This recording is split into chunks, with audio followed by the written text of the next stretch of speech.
कुलस्वामिनी माता तुळजाभवानी, परमपवित्र भगवा ध्वज, हिंदू साम्राज्य संस्थापक छत्रपती शिवाजी महाराज यांना वंदन करतो। आजच्या या अखंड भारत समर्थ भारत या कार्यक्रमासाठी उपस्थित असणारे ऋषितुल्य व्यक्तिमत्व कुंदन महाराज, जे शरीराच्या आणि मनाच्या जखमा दुरुस्त करण्याचं सामर्थ्य ठेवतात, ते माळी सर, कार्यक्रमाचे आयोजक कैलासवासी रायभान जाधव या दृष्ट्या आणि कर्मवीर व्यक्तिमत्वाचा वारसा सांभाळणारे माजी आमदार हर्षवर्धनजी जाधव, या सर्वांना अभिवादन करतो। अखंड भारत समर्थ भारत हा विषय समजायला सुद्धा कठीण जातो, कारण आज भारताच्या ज्या व्यवस्था आहेत, ज्याच्यामध्ये संविधान असेल, मैकेलेची शिक्षण व्यवस्था असेल, ज्याच्यामध्ये IPC CRPC असेल, शासन चालवण्याची पद्धती असेल, IAS IPS ब्युरोक्रेसी असेल, या सगळ्याच्या सगळ्या व्यवस्थांमध्ये भारतीय तत्वज्ञानाचा व्यवस्थेचा कुठलाही अंश नाहीये। आम्ही लहानपणापासून शाळेच्या पुस्तकात जे वाचतो ते आम्हाला जगाचं सत्य वाटतं, पण शाळेच्या पुस्तकामध्ये तेच शिकवल्या जातं जे इंग्रजांच्या सोयीचं आहे, जे तुमच्या आमच्या अपमानाचं आहे, जे भारताला विसरून जाऊन गुलाम करणाऱ्यांचं आहे। बघा, एक साधी गोष्ट सांगतो, खरं म्हणजे या पुण्यभूमी भारत नावाच्या देशामध्ये जन्म घ्यायला तुम्हाला आम्हाला मिळाला, कारण याला भाग्य लागतं। का भाग्य लागतं? अहो, साक्षात ईश्वर इथे जन्म घेतो। एका वेळेला नाही, दशावतार आहेत आमच्याकडे। श्रीराम इथे जन्मले, श्रीकृष्ण इथे जन्मले, मातेचे जन्म 52 शक्तीपीठ इथे आहेत। इथे जन्म घ्यायला भाग्य लागतं, म्हणून आज आपण अखंड भारत कार्यक्रम करतो। तुम्हाला माहितीये का अखंड भारत कुठून कुठपर्यंत आहे? आम्हाला 14 ऑगस्ट 1947 ला फक्त एवढं सांगितलं जातं की 14 ऑगस्ट 1947 ला अशी वेळ होती की एका रत्तीमध्ये 14 लाख हिंदूंना कापण्यात आलं। सप्तसिंधूचा प्रांत असणाऱ्या त्या रावी, सतलज, चिनाब या नद्यांमध्ये असं म्हणतात 14 ऑगस्ट 1947 च्या रात्री 12 वाजता पाणी कमी होतं आणि हिंदूंचं रक्त जास्त होतं। भारताची फाळणी फक्त भारत आणि पाकिस्तानची, पूर्व पाकिस्तान, पश्चिम पाकिस्तान किंवा बांगलादेश ही आम्हाला सांगितल्या जाते, पण आम्हाला सांगितलं जात नाही महाभारतामधल्या गांधारीचा गांधार म्हणजे आजचा अफगाणिस्तान, त्याची फाळणी कधी झाली? आम्हाला माहिती तरी आहे का तो गांधार अफगाणिस्तान आमचा आहे? महाराष्ट्राचं मराठा साम्राज्य अटके पार होतं, त्या गांधारमध्ये होतं ना, अफगाणिस्तान पर्यंत होतं ना। काय इतिहासात सांगितलं जात नाही आम्हाला? त्याच्या पलीकडे ते इराण आणि इराक नावाचे देश आहेत आज, जिथे आता आमदार साहेबांनी सांगितलं युद्धाची परिस्थिती आहे। ते इराण आणि इराक सुद्धा आपल्या देशाची बाउंड्री म्हणजे हिमालयाचा हिंदुकुश पर्वत सांगतात, आणि हिंदुकुश पर्वताच्या पायथ्याला आमचे पारस नावाचे राज्य होते, ज्याला नंतर पर्शिया म्हटलं गेलं। ज्यांनी इतिहास शिकले त्यांना पर्शियन एम्पायर माहिती असेल, ते पारस म्हणजे इराण आणि इराक आहे। इराणमध्ये आज सुद्धा हिंदू सदृश्य राहणारे 2 करोडहून जास्त यजदी राहतात। यजदी पहाडींमध्ये, माउंटेन्स मध्ये, डोंगरांमध्ये राहणारे, आपल्या काश्मीरी हिंदूंसारखे अतिशय सुंदर, उंच, निळ्या डोळ्यांचे, घाऱ्या डोळ्यांचे इराणमध्ये जातात। म्हणजे मी सांगितलं इराकमध्ये यजदी आजही 2 करोड राहतात। तिथे ISIS इसिस नावाची एक अतिरेकी संघटना आहे। त्या अतिरेकी संघटनेमध्ये सामील होण्याचं सगळ्यात मोठं आकर्षण काय होतं माहितीये का? तर त्या यजदी महिला सेक्स स्लेव्ह म्हणून भोगता येतात। मजेची गोष्ट की ISIS जी आहे ते कशावर नाव आहे माहितीये का? त्याचा त्यांनी लॉंग फॉर्म शॉर्ट फॉर्म केलाय, पण ते खरं नाव कशामुळे ठेवलंय? तर त्या देशामध्ये इसिस नावाची एक देवी होती आणि जिला प्रचंड मानलं जातं। इराकमध्ये इसिस नावाची अतिशय पवित्र देवी आहे आणि तिला आजही ते खूप मानतात, आम्हाला सांगितलेलं नाही। इराणमध्ये आज इराण अयातुल्ला खोमेनींचा इराण सांगतात, पण इराण काय माहितीये का? इराणची ओळख आहे झोरॉस्ट्रियन इराण, पवित्र अग्नीचा पूजक इराण. इराणमध्ये आजही अतिशय त्यांचं नॅशनल चिन्ह जे आहे ते सिंह आणि सूर्य आणि तो अग्नी आहे. त्यांच्याकडे एक पवित्र अग्नी असतो त्यांच्या मंदिरांमध्ये. मुंबईमध्ये त्यांची काही मंदिर आहे, तो हजारो वर्षांपासून पेटवलेला आणि तोच एका ठिकाणचा दुसऱ्या ठिकाणी जातो. तो सुद्धा भारताचा भाग आहे. हे झाला पूर्वेचा आपला पश्चिमेचा भाग. पूर्वेला तर किती उघडपणे दिसतो. ब्रह्मदेश नावाचा देश आहे आमच्या बाजूला, ज्याला म्यानमार आजकाल म्हटलं जात आहे. लोकमान्य बाळ गंगाधर टिळक 6 वर्ष मंडालेच्या तुरुंगात होते. मंडाले म्हणजे रंगून त्यांची राजधानी होती. तो आपला आतापर्यंत भाग होता ना. आम्हाला इतिहासात का नाही सांगत मेकॅनिकल एज्युकेशन सिस्टम मध्ये? त्या ब्रह्मदेशामध्ये बरं हे सगळे भाग अतिशय भारतापासून तोडले षडयंत्र म्हणून. किती अस्थिर आहेत बघा तुम्ही. इराण इराक युद्ध चालू आहे. तुम्हाला मजेशीर भाग, जे पाकिस्तान तोडलं, पाकिस्तानचे 4 प्रांत आहेत. सिंध, आपला अर्धा पंजाब, खैबर पख्तूनवा आज नाव आहे त्याचं, जुनं त्याला सरहद्द प्रांत म्हणायचे, नॉर्थ ईस्टर्न प्रॉव्हिन्स, आणि बलुचिस्तान. तुम्हाला माहिती आहे का पाकिस्तानचे हे प्रांत कधीही 1947 पासून आजपर्यंत कधी एकत्रच राहिलेले नाही. बलुचिस्तान अगोदरच आझाद झालेला होता, त्याला यांनी बळजबरीने ताब्यात घेतलंय. आजही बलुचिस्तानची स्थिती अशी आहे की तिथं पाकिस्तानी आर्मी घेतल्याशिवाय कुणीच जाऊ शकत नाही. बलोच कल्चर वेगळं आहे, बलोच लँग्वेज वेगळी आहे. बलोच हे स्वतःला स्वतंत्र मानतात आणि आपल्याशी लिंक करतात. मराठा साम्राज्य जेव्हा अटके पार होतं, बलोच जे समुदाय आहे, समाज आहे, त्याच्यामध्ये मराठा नावाचा मोठा समाज आहे. किंवा सहज उदाहरण म्हणून काढलं तर आता मागे जो चोप्रा आपला एक भालाफेक मध्ये जिंकला ना हरियाणाचा, तो सुद्धा रोड मराठा नावाच्या समाजाचा आहे. रोड मराठा म्हणजे काय तर पानिपतच्या युद्धाच्या नंतर आपले जे तिथे अनेक पूर्वज राहिले त्यामधला तो एक जो आंतरराष्ट्रीय स्तरावर भालाफेक मध्ये आंतरराष्ट्रीय विजेता होता. बलुचिस्तान कधीच पाकिस्तानचा भाग नव्हतं. खैबर पख्तूनवा ज्याला म्हणतात, पश्तून पठाणांचा प्रांत आहे, तो पण कधी पाकिस्तानांच्या ताब्यात नव्हता. सिंध तुम्हाला मजेशीर भाग सांगतो, म्हणजे कशासाठी अखंड भारत काय समजून घ्या. सिंध प्रांत हा 78 ते 83% हिंदूंचा होता आणि तो फाळणीच्या वेळेला भारतामध्येच येणार होता. परंतु त्यावेळेला 2 मोठी शहरं होती, कोलकाता आणि कराची. कोलकाता भारतात ठेवायचे तर कराची पाकिस्तानला दिलं पाहिजे, या वेड्या हट्टापायी पाकिस्तानला देण्यात आलं. मला मगाशी सांगितलं खैबर पख्तूनवा ज्याला सरहद्द प्रांत म्हणतात, त्याचे नेते होते खान अब्दुल गफार खान, सरहद्द गांधी म्हटलं जायचं त्यांना. त्यांनी स्वातंत्र्याच्या वेळेला सांगितलं आम्हाला भारतात राहायचंय. मग नेहरूंनी सांगितलं तुम्ही रेफरेंडम घ्या, जसं काश्मीर बद्दल म्हटलं जातं ना, रेफरेंडम मतदान घ्या लोकांचं. त्यांनी रेफरेंडम घेतलं आणि निवडून आलेल्या लोकप्रतिनिधींसहित पुन्हा भारताला सांगितलं की आम्हाला भारतात सामील व्हायचंय. नेहरू म्हणाले की नाही, तुम्ही मुस्लिम मेजॉरिटी आहात आणि तुमच्याकडे डायरेक्ट याला लँड कंटिन्युटी नाहीये, मध्ये पंजाब आणि हे आहे, म्हणून तुम्हाला पाकिस्तानात जावं लागेल. त्यांचं प्रसिद्ध वाक्य आहे, you are throwing us against the wolves. तुम्ही आम्हाला लांडग्यांसमोर फेकून देताय. खैबर पख्तूनवा सुद्धा पाकिस्तानचा भाग नव्हता, सिंध नव्हता, बलुचिस्तान नव्हता. अर्धा पंजाब पाकिस्तानवर दादागिरी करतो आणि पाकिस्तानचं आपण जो विषय मांडला तो रेव्हेन्यू नुसार सर्व्हायव्हलच राहील. पाकिस्तान देशाचं स्वतःचं उत्पादनच एवढं नाहीये की ते देश चालवू शकतात. म्हणून ते अगोदर अमेरिकेच्या समोर कटोरा घेऊन फिरायचे आणि आता चीनच्या मागे कटोरा घेऊन फिरतात. त्यांचं सर्व्हायव्हल हे तो आर्टिफिशियली क्रिएटेड देश आहे. तो कृत्रिमरित्या तयार केलेला, भारताला कंट्रोल करण्यासाठी, मागे ठेवण्यासाठी केलेला एक देश आहे. आणि म्हणून लक्षात ठेवा, अखंड भारताचा फुटलेला प्रत्येक भाग किती म्हणजे स्वतः अतिशय दारिद्र्यामध्ये राहतोय, ते एकटे वेगळे वेगळे सर्व्हाइव्ह होऊ शकत नाही. ही झाली पश्चिमेची गोष्ट. आता पूर्वेची पहा. ब्रह्मदेश तुम्हाला सांगितलं.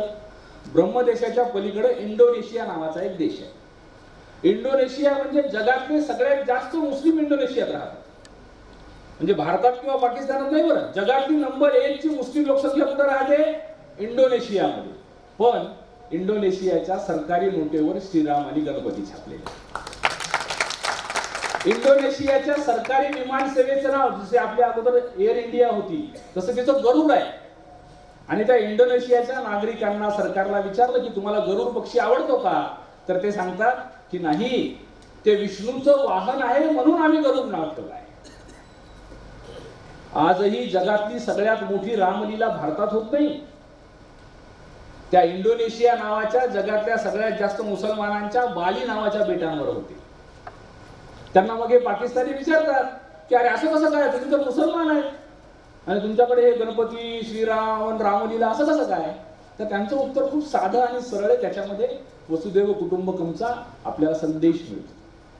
ते म्हणतात की हो, आम्ही आज आमचं धर्मांतरण झालं, आमची प्रार्थना पद्धती बदलली, आम्ही मुसलमान झालो, परंतु आमचे पूर्वज हिंदू होते आणि त्या पूर्वजांच्या हिंदू संस्कृतीचा सुद्धा आम्हाला अभिमान आहे.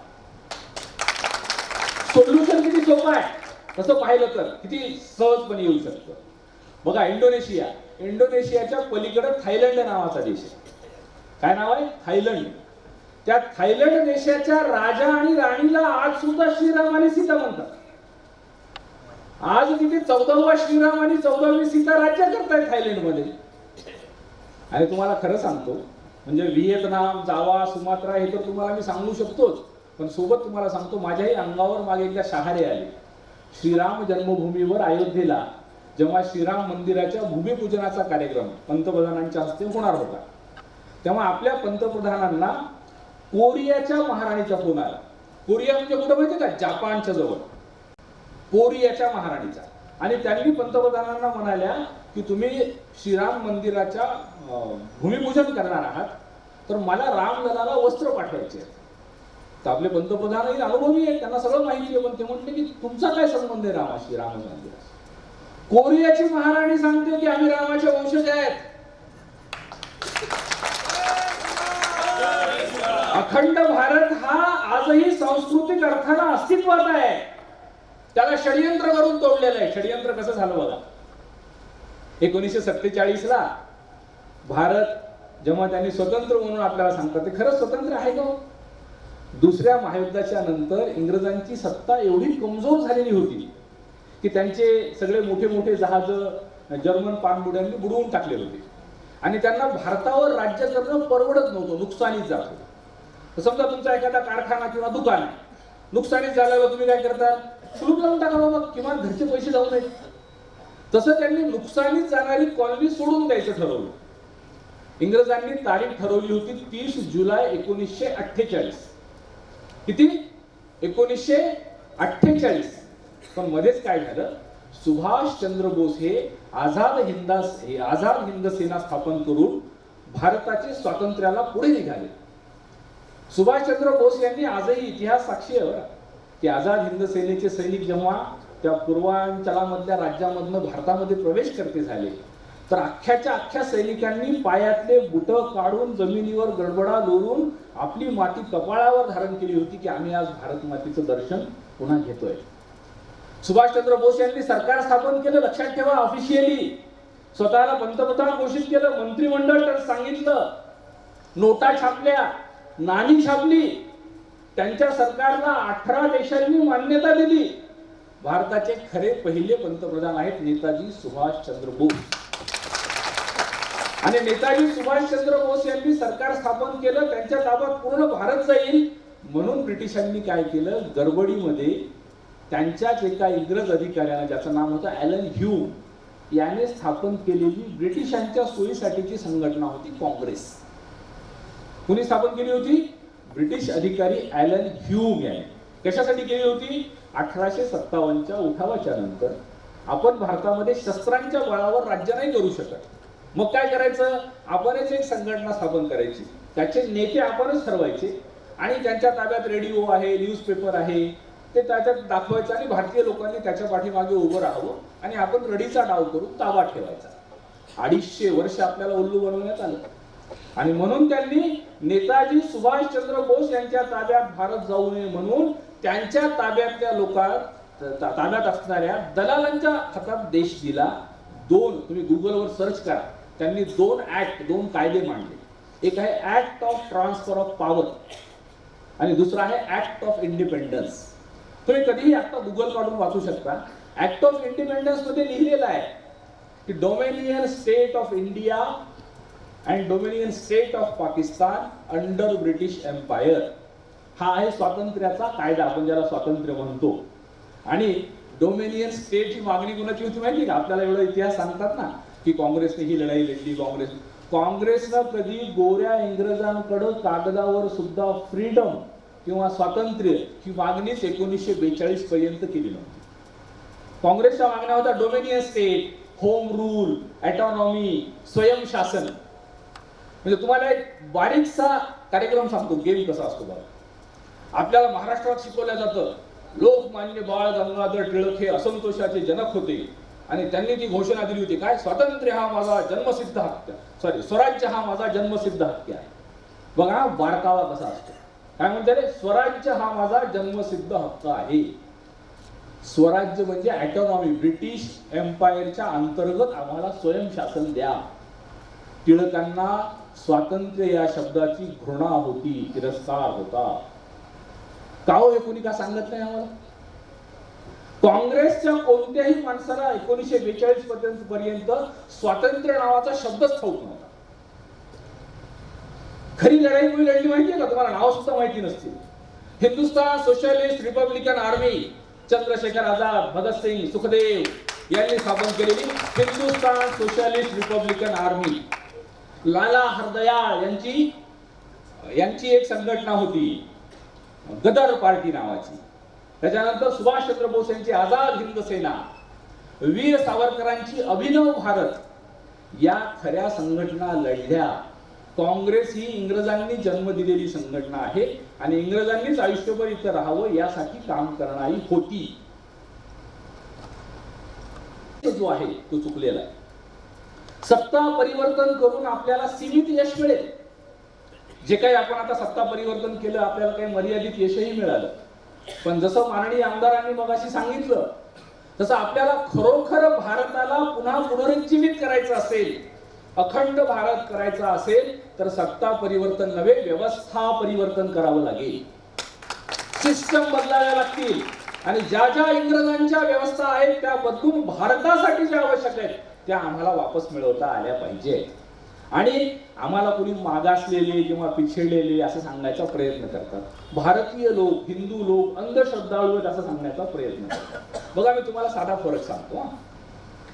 हिंदूंचा कोणताही सण सुद्धा शास्त्र, गणित, विज्ञानाशिवाय नसतो. तुम्हाला उदाहरण सांगतो. आपला सगळ्यात मोठा सण आहे दिवाळी, बरोबर आहे ना?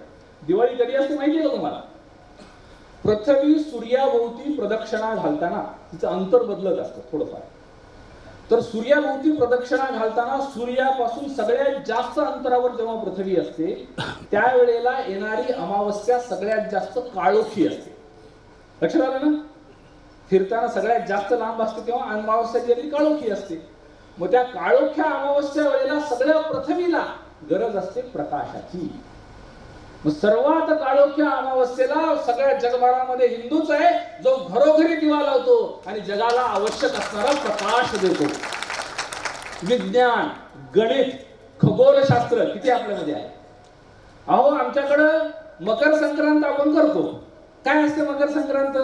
आमच्या पूर्वजांना लाखो वर्षांपासून माहिती आहे की पृथ्वीचा फिरण्याचा अक्ष सरळ नाहीये, थोडासा तिरका आहे. त्यामुळे काय होतं, पृथ्वीच्या उत्तर आणि दक्षिण गोलार्धामध्ये सूर्याची किरणं, लंब किरणं 6 महिने पडतात, 6 महिने तिरकी पडतात. त्याच्यामुळे दिवस कमी जास्त होतो, उष्मा कमी जास्त होतो. आपल्याकडे मकर संक्रांत म्हणजे काय आहे तर सूर्याची किरणं लंब रूपानं भारतामध्ये पडायला लागतात, दिवस मोठा व्हायला लागतो, उष्मा वाढायला लागतो आणि म्हणून ते शुभ असतं. ज्याला आपण उत्तरायण, दक्षिणायन असं सुद्धा म्हणतो. म्हणजे आमचा प्रत्येक सण सुद्धा किती वैज्ञानिक आहे. आणि बंधूंनो आणखी एक सांगतो, लक्षात ठेवा. बघा आता फरक तुम्हाला.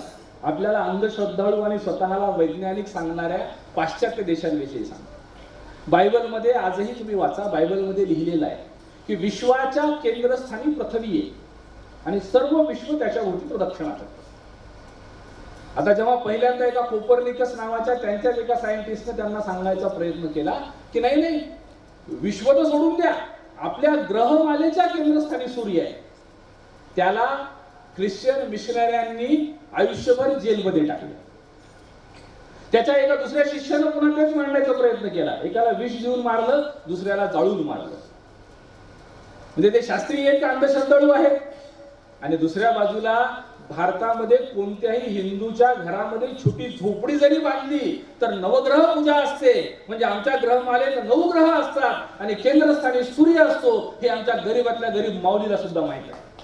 आमचा धर्म हा विज्ञाननिष्ठ आहे. आम्हाला अंधश्रद्धाळू सांगू नका. आणि हो, हेही लक्षात ठेवा, म्हणजे तुम्हाला आम्ही किती मोठे आहोत, आपण जे वसुधैव कुटुंबकम म्हणाला त्यासाठी तुम्हाला सांगतो. हिंदू म्हणजे काय माहितीये का? जगामध्ये जेव्हा मनुष्य प्राणी एकत्र राहायला लागला, सोसायटी म्हणून एकत्र राहायला लागला, त्यावेळेला काही नीती नियम बनले की बाबा हे पाप आहे, हे पुण्य आहे, हे केलं पाहिजे, हे नाही केलं पाहिजे, हे सत्य आहे, हे असत्य आहे, हे धर्म आहे, हे अधर्म आहे. आणि सगळ्यांच्या कल्याण हो अशा प्रार्थना व्हायच्या, सगळ्या मानव जातीचं कल्याण हो. तो होता मनुष्यता धर्म. नंतर काय झालं माहितीये का? जेरुसलेम नावाच्या एका शहरामध्ये पहिल्यांदा एक मोझेस नावाचा माणूस होता. तो जेरुसलेम पासून 14 वर्ष गायब होता.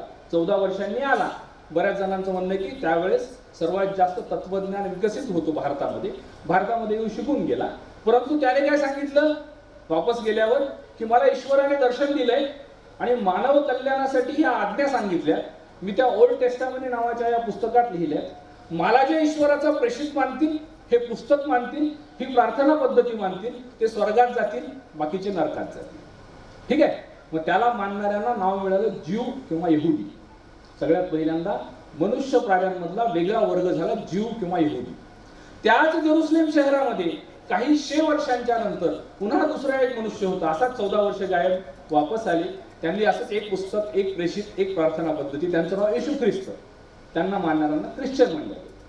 त्याच जेरुसलेम मध्ये पुन्हा तिसऱ्या वेळेला मोहम्मद पैगंबर, एक पुस्तक, एक प्रेषित, एक प्रार्थना पद्धती, त्यांना मानणाऱ्यांना मुस्लिम म्हणलं. आता त्यांनी स्वतःच्या अगोदर स्वर्गाची लालच दाखवून आपले आपले समुदाय वाढवले. नंतर उरले जे मानवता धर्म मानणारे, सगळ्या जगाचं कल्याण होऊ द्या म्हणणारे, ते उरले फक्त हिंदुकुश पर्वतापासून ते हिंदू महासागरापर्यंत.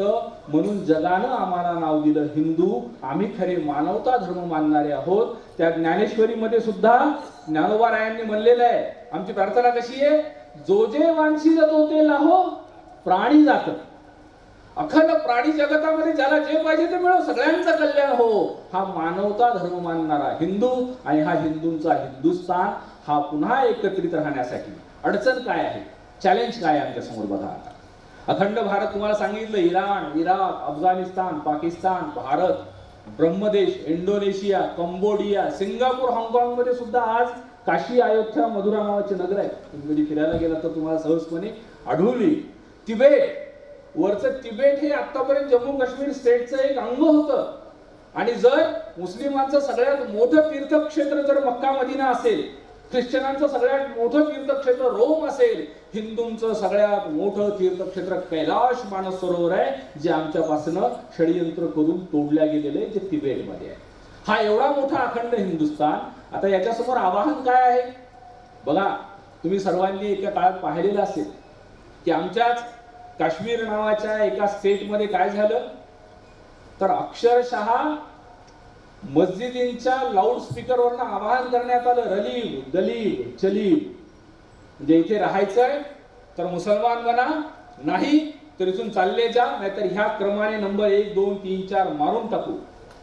त्या पद्धतीने 1989 पासून मारल्या गेले. आज संपूर्ण काश्मीर हिंदू विहीन झालाय. आमच्या समोरचं आवाहन आहे दहशतवाद. काश्मीर तर एक छोटस राज्य आहे. तुम्ही जर तिकडे पूर्वेला गेलात ना, 7 राज्य आहेत, आसाम, नागालँड, मणिपूर, मिझोराम, अरुणाचल प्रदेश, सिक्कीम. या 7 राज्यांमध्ये रस्त्यावर लिहिलेलं Indian dogs go away from here.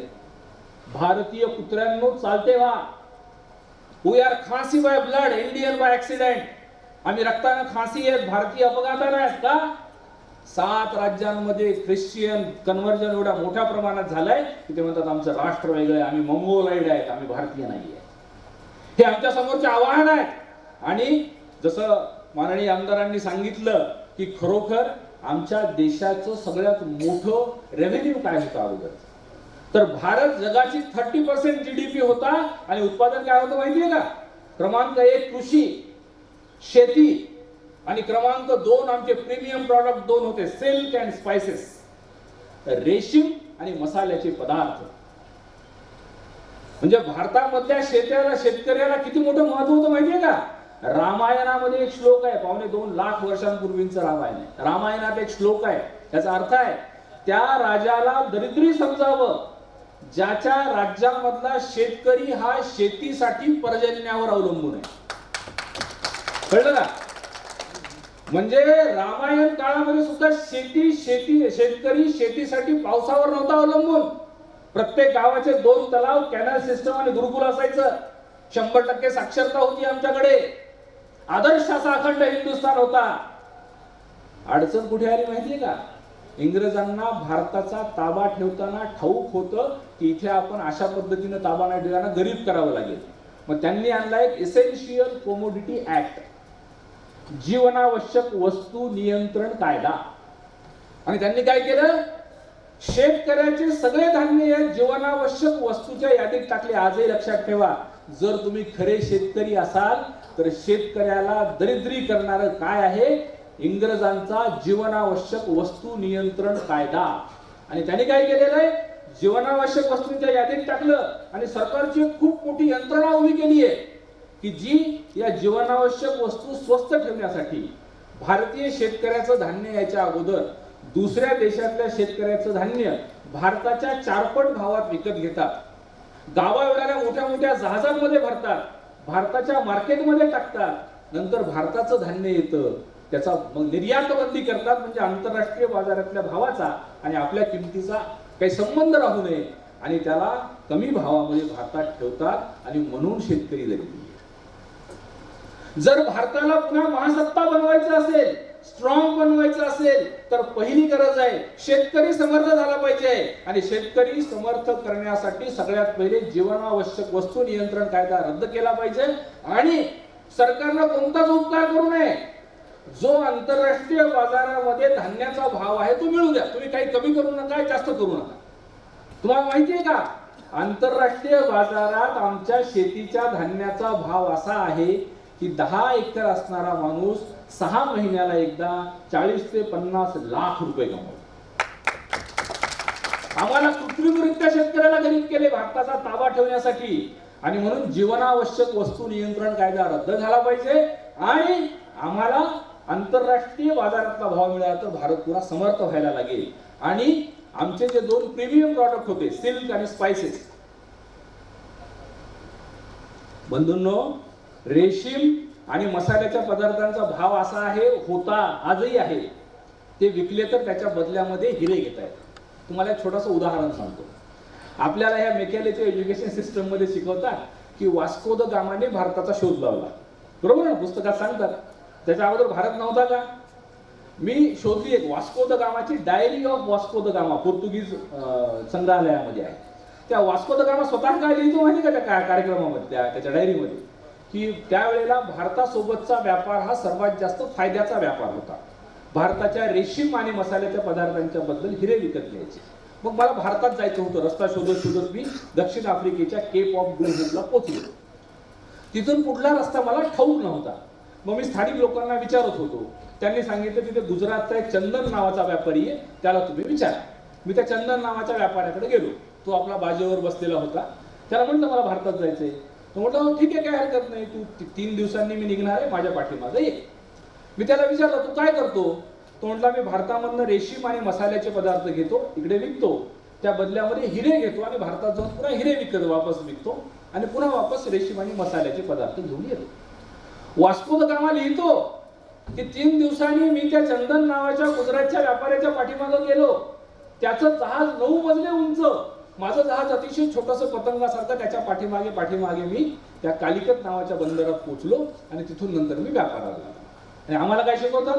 Vasco the गामाने भारताचा शोध लावला. तो दरिद्री विचारा, काहीतरी कमवायला नाही मागे निघालेला. हा आम्हाला व्यवस्था परिवर्तनावरनं खरी माहिती मिळाली पाहिजे. एक शेवटचं उदाहरण सांगतो बघा. आम्हाला खरे हिरो सांगितलेच नाहीत. आमच्या राष्ट्राचे खरे नायक कोण आहेत? आम्हाला भगतसिंगचा एक छोटासा फोटो आणि एक पॅरेग्राफ सांगा.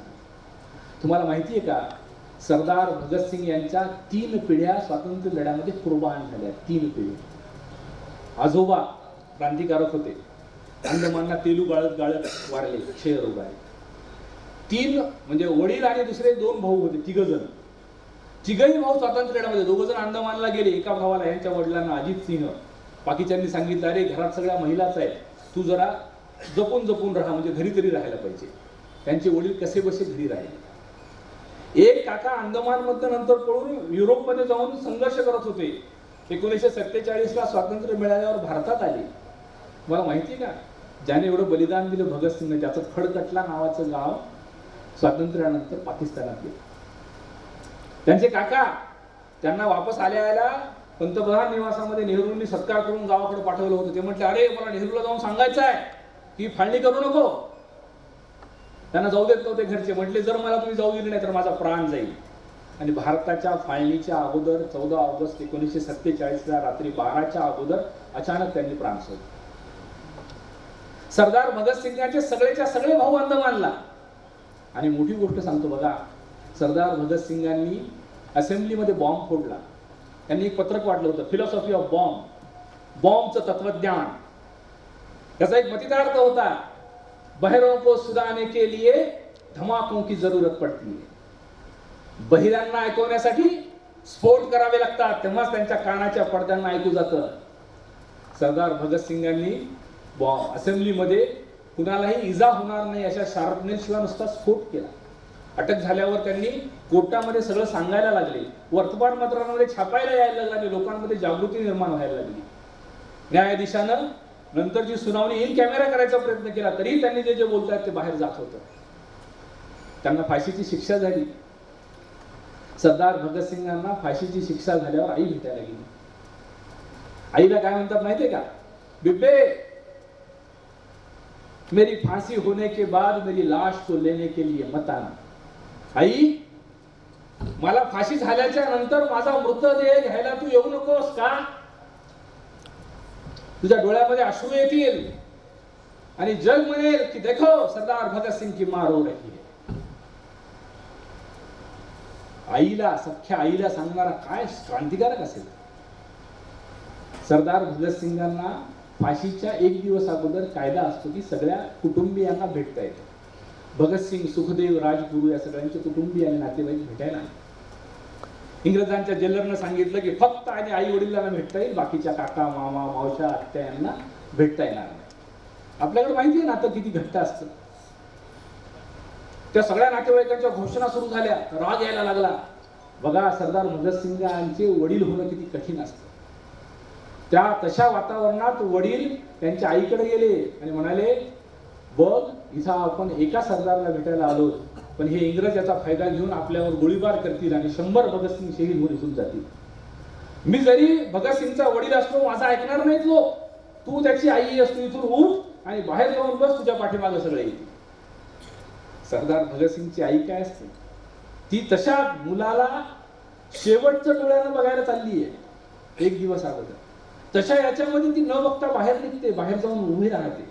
सगळेजण नातेवाईक जमतात, त्यांचे वडील तिथं भाषण करायला लागतात आणि तेवढ्यात मधला गवळी दूध देणारा येऊन सांगतो की जी उद्या होणारी फाशी होती ती आजच दिली आहे आणि त्यांचे मृतदेह कुठेतरी जाळायला नेलेत आहे. घरचे तसेच बिचारे शोधत शोधत जातात. एका पुलाखाली अर्धवट जळालेले मृतदेह सापडतात, त्यांचा ते अंत्यसंस्कार करतात. भगतसिंग इथं संपत नाहीत बरं का. भगतसिंगांच्या आई खूप वर्ष जिवंत होत्या. सरकारला देणं घेणं नव्हतं, नकोच होते. बनारस काशी विश्व हिंदू विद्यालयामधल्या विद्यार्थ्यांना कळलं. त्यांनी सांगितलं की दारिद्र्यामध्ये त्यांना आपण मदत करूया. त्यांचा सत्कार त्यांनी ठरवला आणि 1 पैसे जमा करून पिशवी द्यायचं ठरवलं. बघा भगतसिंगांची आई काय असते. त्यांना पिशवी दिली.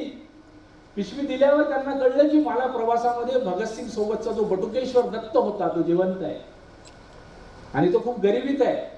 त्याला कुठला तरी दुर्धर आजार झालाय, सरकारी दवाखान्यात ऍडमिट आहे आणि सरकारी दवाखान्यात अतिशय कमी पैशात होणारं जे ऑपरेशन आहे त्याचे सुद्धा पैसे त्याच्याकडे नाहीये. माझा भगत कसा आहे तसाच मला बटुकेश्वर दत्त आहे. त्या वयस्कर आईनं तिच्या दारिद्र्यामध्ये जमा केलेली पिशवी त्याच कार्यक्रमामध्ये बटुकेश्वर दत्ताला पाठवली. का हो? आम्हाला भगतसिंग का नाही शिकवत? भारताचे खरे नायक ओळखा. एक आणखी उदाहरण सांगतो मदनलाल धिंगराचं. मदनलाल धिंगरार त्या सँडर्सला मारलं. त्याला पकडल्यावर इंग्रजांनी अगोदर विचारलं तुझ्या मित्रांची नावं आणि पत्ते सांग, तुला सोडून देऊ. त्यानं काही सांगितलं नाही. छळ केला. अगोदर मारणं, बर्फावर झोपवणं, नख उपटणं, कान कापणं, भरपूर काय काय, ते नाकाचा शेंडा जाळणं, केस उपटणं, त्यानं काही सांगितलं नाही. शेवटी मग इंग्रजांचा जेलर म्हटला तुला फाशी होईल. त्याला फाशी झाली. त्याची दिनांक ठरला, फाशी या दिवशी होणार. जेलर पहिल्या दिवशी जाऊन भेटला. त्याला म्हटलं अरे 18 वर्षाचा पोरगा आहेस, विसरून नाही आलं तुला आणखी? तुला ज्या दिवशी वाटेल की तुझी फाशी माफ करायची, मला तू तुझ्या मित्रांचे नाव आणि पत्ते सांग, मी तुझी फाशी माफ करून देतो. तो जेलर त्या आशेने त्याला दररोज भेटायला जायचा. 1 दिवस 2 दिवस, शेवटचा दिवस. शेवटच्या दिवशी जेलर जातो. त्याला वाटतं अरे 18 वर्षाचं पोरगा आहे, शेवटचा दिवस आहे, त्याला आई वडील भावा बहिणीची आठवण येईल, आपल्याला म्हणेल की सांगतो तुम्हाला नाव मित्रांचे नावं पत्ते. तो त्या अपेक्षेने जातो तर तिथे काय तो व्यायाम करत असतो सकाळी. त्या जेलरला आश्चर्य वाटतो की अरे आज व्यायाम कशासाठी? तुझा देह निष्प्राण होऊन फासावर लटकणार आहे, आज व्यायाम करून काय फायदा? मदनलाल धिंगरा म्हणतात तुम्हाला 2-3 प्रश्न विचारतो, उत्तर मिळेल, चालेल का? जेलर म्हणतो विचार, तुझा शेवटचा दिवस आहे. मदनलाल धिंगरा म्हणतात जेलर साहेब तुम्ही दररोज तुमच्या देवतेची पूजा करता का? तो करतो ना. तुमच्या देवतेची पूजा करताना तिला फुलं वाहता का? हो वाहतो ना. तुम्ही फुलं वाहताना ताजी टवटवीत वाहता का निस्तेज निष्प्राण फुलं वाहता? जेलर म्हणतो प्रश्नच नाही, ताजी टवटवीत फुलं वाहतो. लक्षात ठेवा आमच्या तरुणाचं क्रांतिकारकाचं उत्तर हे खरं भारताच्या स्ट्रॉंग करणार आहे. त्यांनी सांगितलं होतं जेलर साहेब ज्याप्रमाणे तुम्ही तुमच्या आराध्य देवतेला ताजी टवटवीत फुलं वाहता, त्याचप्रमाणे माझा हा देह माझी आराध्य देवता असणाऱ्या भारत मातेला समर्पित होणार आहे आणि तो ताजा आणि टवटवीत हवा बनणार आहे. जीवनाच्या अंतिम श्वासाला सुद्धा भारत मातेसाठी समर्पित होणाऱ्या क्रांतिकारकांच्या गाथा आम्हाला खऱ्या इतिहासात शिकवल्या जाणार नसतील तर भारत कॉक्रोचच होणार आहे. भारताला पुन्हा सरदार भगतसिंगांच्या मदनलाल धिंगरांच्या प्रेरणादायक व्यक्तिमत्वांकडे न्यायचं असेल तर व्यवस्था परिवर्तन, मेकॅलेचा इतिहास आणि एज्युकेशन सिस्टम संपून पुन्हा खरी सांगावी लागेल. आणि लक्षात ठेवा उद्याचा दिवस आमचा हे सांगणारी काही 2-4 लक्षणं सांगतो आणि माझा विषय संपवतो. आज भारतामध्ये जगभरामध्ये कुठेही जा, कोणतीही मोठी कंपनी काढा, त्या कंपनीचा प्रमुख अधिकारी कोण आहे तर भारतीय. पेप्सी काढा, कोका कोला काढा, मायक्रोसॉफ्ट काढा, काहीही काढा, त्याचे सीईओ कोण आहेत? भारतीय आहेत. अमेरिकेमध्ये कम्प्युटरची क्रांती सुरू झाली त्या जागेला म्हणतात सिलिकॉन व्हॅली. जवळपास 70% भारतीय. तिथे आपल्या गावासारखा भाजीपाला वगैरे मिळतो, एवढी तिथे भारतीयांची संख्या झालेली आहे. आज जगभरामध्ये कुठलाही नवीन बिझनेस, नवीन एज्युकेशन येऊ द्या, सगळीकडे भारतीय आहे. आणि म्हणून हे सगळं सांगताय की उद्या त्या सकाळी नाही का आपल्याकडे सूर्य उगवायच्या अगोदर भगवी पहाड दिसते क्षितिजावर, ती भगवी पहाड दिसायला लागली. आणि त्यासाठी आम्हा सर्वांना मात्र कृतसंकल्प करावा लागेल की भारतामधल्या या व्यवस्था परिवर्तनाच्या लढ्यामध्ये आम्हाला सामील व्हावं लागेल. भारताला, भारत मातेला पुन्हा मजबूत बनवावं लागेल. आणि हे सगळेच्या सगळे अखंड भारताचे झालेले तुकडे जे आहेत ते आमच्या विना अर्धवट आहेत. कारण रेशीम बंद एका ठिकाणी, त्याचा धागा होतो भारताच्या दुसऱ्या ठिकाणी, त्याचं वस्त्र बनतं तिसऱ्या ठिकाणी आणि त्याचा ड्रेस तयार होतो 4थ्या ठिकाणी. हे सगळे एकत्र असलं तरच संपन्न होऊ शकते हे त्यांना कळतं. ते तयार आहेत, ते सगळे वाट बघतायत आमची की तुम्ही कधी स्ट्रॉंग होता आणि आम्हाला सोबत घेता. आम्ही सोबत यायला तयार आहेत असे सगळ्यांचे संदेश पुन्हा पुन्हा आहेत. आम्हाला ते समजावं लागेल आणि त्यासाठी आपल्याला आपलं काही ना काही योगदान द्यावं लागेल. आपण त्यावेळेला म्हणतो छत्रपती शिवाजी महाराजांनी हिंदू साम्राज्य स्थापन केलं आणि महाराजांचं साम्राज्य, समजा महाराज स्वर्गवासी झाले आणि त्याच्यानंतर एखादा वयस्कर मावळा गावामध्ये जर 50-50 पोरांना जमा करून महाराजांच्या काही कथा, शौर्य गाथा सांगायला लागल्या. समजा पोरांनी विचारलं महाराज तेव्हा तुम्ही काय करत होते? बाबा तुम्ही काय करत होते? बाबाला सांगावं लागेल ना महाराजांचा मी सेनापती होतो, सेनापती नसेल सैनिक होतो, सैनिक नसेल घोड्याला खरारा करणारा सेवक होतो. माझं काही ना काहीतरी छत्रपती शिवाजी महाराजांच्या हिंदू साम्राज्यात योगदान होतं असं सांगता आलं तरच ती गोष्ट सांगण्याचा अर्थ आहे. उद्याचा दिवस भारताचा आहे. माणसाला माणसाशी जोडणारा भारतच आहे. जसं अटल बिहारी वाजपेयींनी सांगितलं होतं की गोपाल राम के नाम पर कब मैंने अत्याचार किए. आम्ही राम आणि कृष्णाच्या नावावर कधी अत्याचार नाही केले. गोपाल राम के नाम पर कब मैंने अत्याचार किए, कब जग को हिंदू बनाए घर घर में नरसंहार किए. कोई बतलाए कब हमने काबा में जाकर मीनारे तोड़ी, कोई बतलाए कब हमने मक्का में जाकर मस्जिदें तोड़ी. भूभाग नहीं शत शत मानव के हृदय जोड़ने का संकल्प. लक्षात घ्या बरं. भूभाग नहीं शत शत मानव के हृदय जोड़ने का संकल्प. हिंदू तन मन हिंदू जीवन रग रग हिंदू मेरा परिचय. जगाची आशा हिंदू आणि हिंदुस्थानावर आहे आणि म्हणून हिंदुस्थान पुन्हा मजबूत समर्थ होणं, अखंड होणं ही गरज आहे. कारण आम्ही जगाला दिशा देणार आहे. आम्हाला युद्ध आणि शस्त्र नकोय. माणसाला माणसाशी जोडून, संस्कृती जोडून मानवता धर्म पुन्हा एकत्रित करायचा आहे. सगळ्यांचं कल्याण होईल प्रार्थना करायची आहे. तुम्हा सर्वांना विनंती करतो, या माननीय आमदारांनी ठरवलेल्या यज्ञामध्ये आपली सुद्धा काही ना काहीतरी संविधा अर्पित करा, काही ना काहीतरी योगदान द्या. आपल्या सर्वांचं स्वागत आहे. धन्यवाद. भारत माता की जय. वंदे मातरम.